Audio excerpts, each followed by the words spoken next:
Bonjour, aujourd'hui on parle lecture. J'ai prévu quelques classiques, que des classiques. Et il y aura du Homer, du Petit Prince, du Sa Majesté des Mouches et du Stendhal. Voilà, si le programme... Oula, cette caméra bouge. Si le programme t'intéresse, on commence de suite. Alors, on commence par le Petit Prince. J'ai été voir l'expo d'ailleurs au... putain, comment ça s'appelle? Au musée qui est juste à côté du Louvre, là. Le musée, pas de l'orangerie, l'autre, celui où il y a des expos de mode, bref, j'ai oublié le nom. J'ai lu Le Petit Prince il y a pas longtemps, parce que je pensais que c'était un conte pour enfants, je pensais que ça allait pas m'ennuyer, que ça allait m'ennuyer, pardon. Parce qu'en plus j'aime pas trop l'univers graphique, le dessin et tout, c'est pas mon truc. Mais en fait, pourquoi on m'a pas dit? Pourquoi on m'a pas dit que c'était aussi poétique, aussi merveilleux, ce chef-d'œuvre? C'est de l'humanité, c'est de l'émotion, c'est de la poésie. C'est mon deuxième livre préféré après Lolita. Je pense que je le relirai 500 fois dans ma vie. Il est merveilleux, il est merveilleux. Ce n'est pas un livre pour enfants. Enfin, ça peut être lu par des enfants, mais ça peut être lu par des adultes. Et c'est incroyable, c'est drôle, c'est fin, c'est doux. C'est... J'en perds mes mots. C'est tellement dur de dire des choses par rapport à quelque chose qu'on aime autant. Alors moi mon édition est dégueulasse, hein. Soyons clairs, je l'ai acheté 2 balles chez Folio Junior, enfin Gallimard pour le coup, j'aime pas du tout, j'aime pas la matière des pages. Tu sais, elles sont hyper épaisses, un peu plastifiées, bizarres là.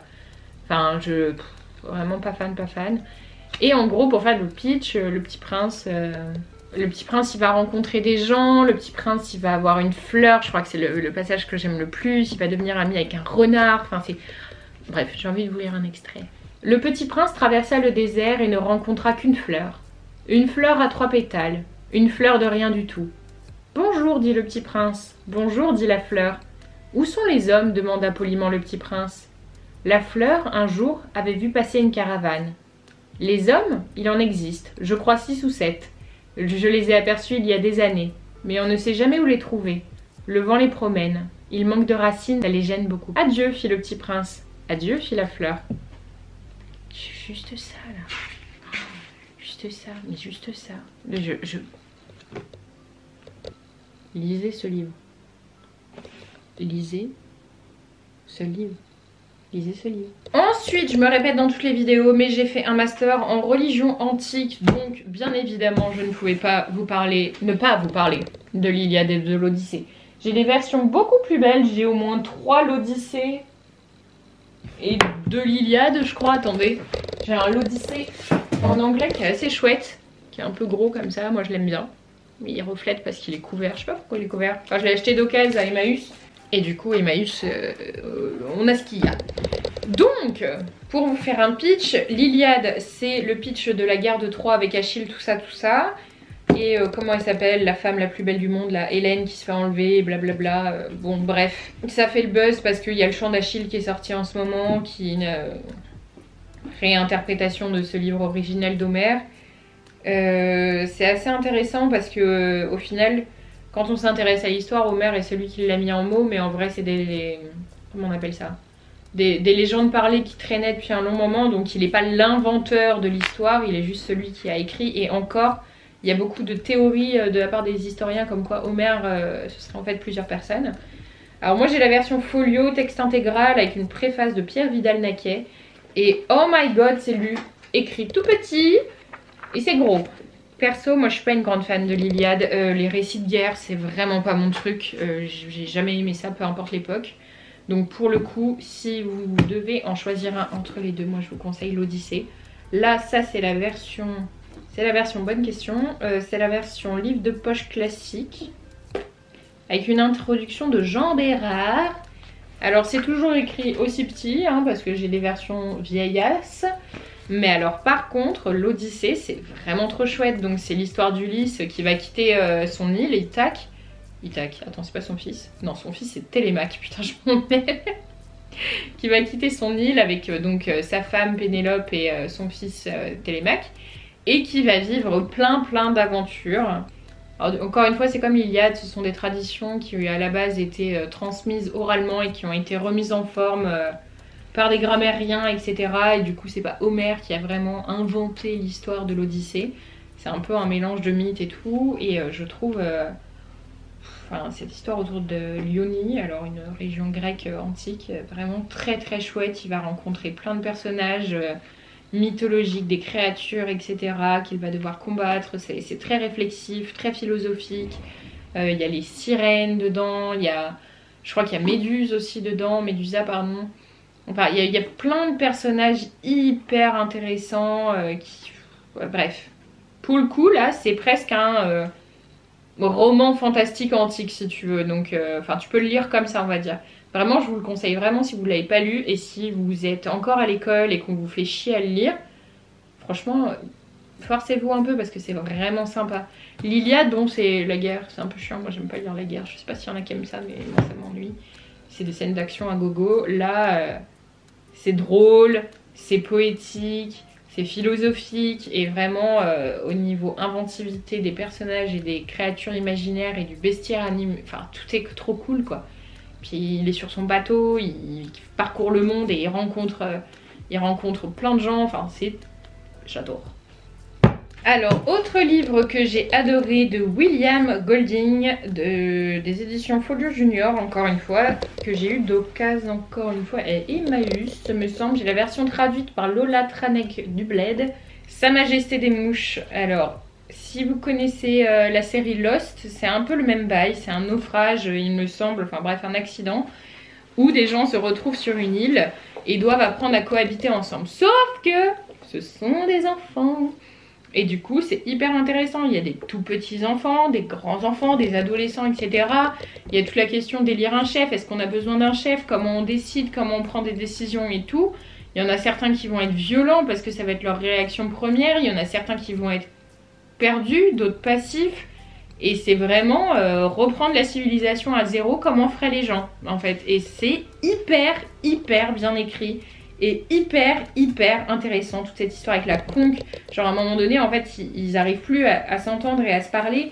Du coup ils ont une conque, il se passe une conque, c'est la conque de parole justement pour que chacun puisse se donner la parole et que chacun soit entendu. C'est un livre qui date de 1954, donc qui est quand même pas tout jeune. Et il est mais fabuleux quoi. Après c'est quasiment que des petits garçons, moi j'aurais bien aimé qu'il y ait un peu plus de petites filles. Parce que bon, bah, on est encore mis à la trappe. C'est encore une fois que des blancs également, ce me semble. Hormis peut-être une exception ou deux. Je ne sais plus.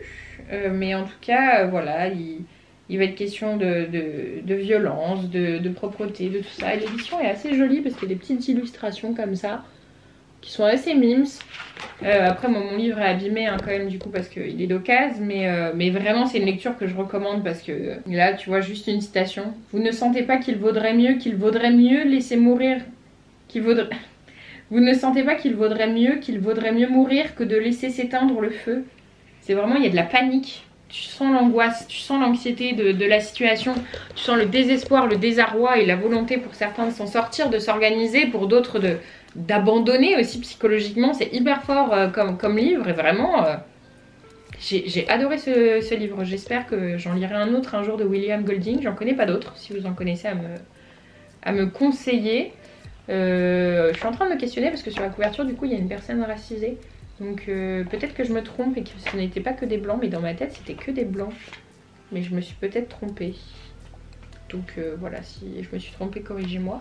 Mais en tout cas ce livre est incroyable de poésie en même temps, d'émotions humaines. C'est vraiment une plongée dans l'humanité, du côté sombre de l'humanité quoi. Et après il y a des vagues d'espoir et tout, hein, mais c'est vraiment pas le plus joyeux des bouquins. Et le fait que ce soit fait avec des enfants, mais ça rapporte une force à ce livre, mais incroyable, vraiment, je vous le conseille, mais à 100 000. Et là, je vais vous parler d'un livre que j'ai moins aimé, que j'ai acheté à 1 € chez Emmaüs, donc pas une grande perte. C'est Stendhal, Le Rouge et le Noir, aux éditions Bibliothèque Marabout. Oui, c'est ça, donc voilà.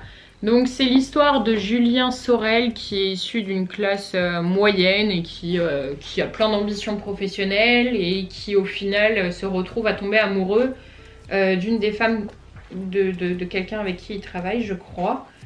Et du coup c'est toute une introspection, c'est beaucoup lui qui parle de ses émotions, de ses affects, de tout ça. Et il est orgueilleux, il est auto-centré. Enfin, c'est assez difficile de trouver de la sympathie envers lui. Son histoire d'amour, moi je la trouve assez peu crédible aussi. Enfin, elle m'intéresse pas en fait plutôt. Elle est pas crédible, elle m'indiffère. Et de manière générale, c'est un peu ce qui ressort de ce livre. Il a pas trop de morale, à part que, oh mon dieu, en fait la vraie vie c'est la simplicité. Enfin, c'est genre, je pense que Stendhal a voulu critiquer la lutte des classes, mais genre vraiment, je sais pas, j'ai trouvé ça chiant. En plus c'est gros, hein. Enfin c'est gros pour pas grand chose. J'ai mis du temps à le lire. Je me rappelle pas de grand chose. Enfin déjà quand je me rappelle pas d'un livre, c'est quand même 500 pages quoi. 500 pages c'est énorme. Enfin vraiment je le conseille assez peu. Si vous voulez lire du classique, il y a mieux. J'entends qu'il soit connu. Si vous l'avez aimé, dites-moi pourquoi. Parce que moi je l'ai vraiment trouvé, pour le coup, ennuyeux. Ennuyeux et vide, très très vide. Même, enfin je veux dire, j'aime beaucoup lire moi les introspections de personnages, les traits poussés, tout ça. Mais là en fait Julien Sorel, on s'en fout de lui parce que c'est pas un personnage intéressant, c'est pas un personnage pour qui on a de la sympathie. Et même les personnages antipathiques dans lesquels on peut des fois se plonger, ils rentrent même pas là-dedans. Julien Sorel, il est juste, il est même pas Jean-Michel Tout-le-Monde, tu vois. Il est chiant. Il est chiant et il est ennuyeux et il est lourd. Bref, j'ai pas aimé. Pas trop aimé. Voilà. Est-ce que vous avez aimé? Bref, sur ces bonnes paroles et mauvaises paroles, la vidéo est terminée. Encore une fois, j'ai essayé de vous présenter pas mal de choses. Là, c'était un peu plus classique, on va dire quand même. Mais je suis une lectrice de classique. J'essaye de sortir un peu tout ça, mais j'en ai lu quand même pas mal. Donc, bien évidemment, j'aime bien donner mon avis, surtout quand il n'est pas demandé. Donc, en tout cas, je vous dis un grand merci à tous ceux qui s'abonnent. On est de plus en plus ici, c'est vraiment trop chouette. Je vous dis merci pour les likes, les commentaires, les partages. Enfin, vraiment, c'est vous qui nous donnez la visibilité sur cette chaîne. Parce que je dis nous parce que c'est notre chaîne. Si vous avez des livres que j'ai envie que vous avez envie que je lise, que j'ai peut-être déjà lu et dont vous voulez des reviews, enfin vraiment, n'hésitez pas à me le demander. C'est avec grand plaisir. J'adore parler de livres et vraiment, ce qui me touche le plus, c'est de partager avec vous vos avis.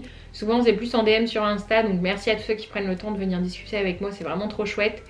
Et sinon, moi je vous dis à bientôt pour une prochaine vidéo. Bisous!